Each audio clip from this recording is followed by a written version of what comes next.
Tortured in Beverly Hills, written by 15-year-old me. My life in Beverly Hills began at the age of 5. It was my 5th birthday, and at the end of my party, my parents sat me down to tell me something. "Mahogany, honey, your father and I have decided to get a divorce," Mom said. "Now that doesn't mean we won't be able to visit, both of us, and that we don't love you," Dad said. "We still love you very much," I heard Mom say as I ran up the stairs. "Do you think she'll be okay?" "Of course," Dad said, comforting her. In just a few weeks, the house was on the market and sold. Mom and I moved to Beverly Hills, and Dad moved to Paris. Making new friends was always hard for me. I guess they forgot. I went to Hills Elementary School and ended up making quite a few friends. At the age of 10, I started visiting my dad in Paris on my own. He would always take me shopping and buy me things I knew I didn't need. We had a great time together. I was always sad to leave him. As the years went by, both my parents started dating again. All the guys my mom would date were real jerks. The moment they got a glimpse of me, they were out the door. The summer of my 13th birthday, I went to visit my dad as usual. When I arrived at the airport, he had his arms around this woman. "Mahogany, this is Stephanie." "Hi," I said. "It's a pleasure to meet you, Mahogany. Your dad has told me so much about you." "Oh, really? I wish I could say the same," I said. "Me and Stephanie are getting married," my dad announced.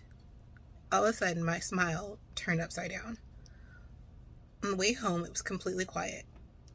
Because what was I going to say? "So, Mahogany, what grade are you in?" Stephanie said in a sweet little Miss Whiny voice. "What does it matter?" I said. "Your father told me that you just had a birthday. How old are you now, 10? I just glared at her and answered, 13.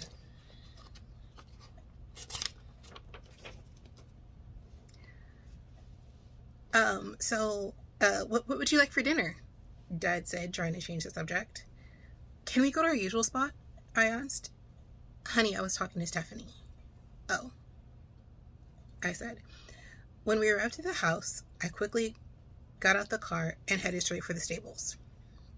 My favorite horse in the stable was Jewel. I called her Jewel because she had a jewel shape on her forehead.